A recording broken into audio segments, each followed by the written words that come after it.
İyunun 8-də Toplum TV iş üzrə növbəti məhkəmə prosesində dövlət ittihamçısı təqsirləndirilən şəxslərə uzun müddətli həbs cəzaları istəyib.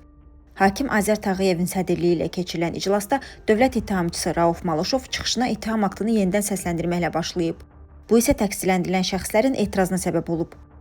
Demokratik Təşəbbüslər İnstitutunun rəhbəri və 3-cü Respublika platformasının spikeri Akif Qurbanov ittihamları biabırçı adlandıraraq prokurorun uzun çıxışını dinləmək istəmədiklərini bildirib. Hakim isə buna cavab olaraq, siz saatlarla danışanda biz sizə qulaq asırıq, deyib. Akif Qurbanov prokurordan birbaşa neçə il həbs cəzası tələb etdiyini açıqlamasını istəyib və ittihamlarla bağlı ziddiyyətli məqamları diqqətə çatdırıb. O, hal şahidlərinin hamısının dindirilmədiyini və bəzi təqsirləndirilən şəxslərin ittiham dövründə ölkəni tərk etmədiyini xatırladıb.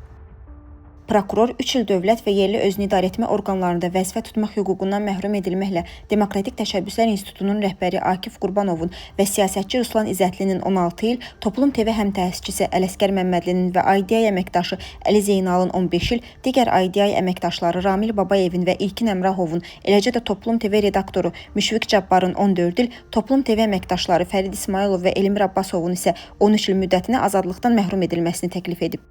Həmçinin onların 3 il müddətinə dövlət və yerli özünü idarə etmə orqanlarında vəzifə tutmaq hüququndan məhrum edilməsini təklif edib. Prokurorun sözlərinə görə təqsirləndirilən şəxslər dövlət vergi xidmətinə 79.440 manat ödəməli, bunun təmin edilməsi üçün isə üzərinə həbs qoyulmuş ev və avtomobillər müsadirə olunmalıdır. Prokuror həmçinin Elmir Abbasovun məhkəmə zalında həbs olunmasını istəyib. Dövlət ittihamçısının çıxışı başa çatdıqdan sonra Akif Qurbanov ironik tərzdə deyib ki, baş prokuror Kamran Əliyev İlham Əliyevin yolunda xidmətini davam etdirir.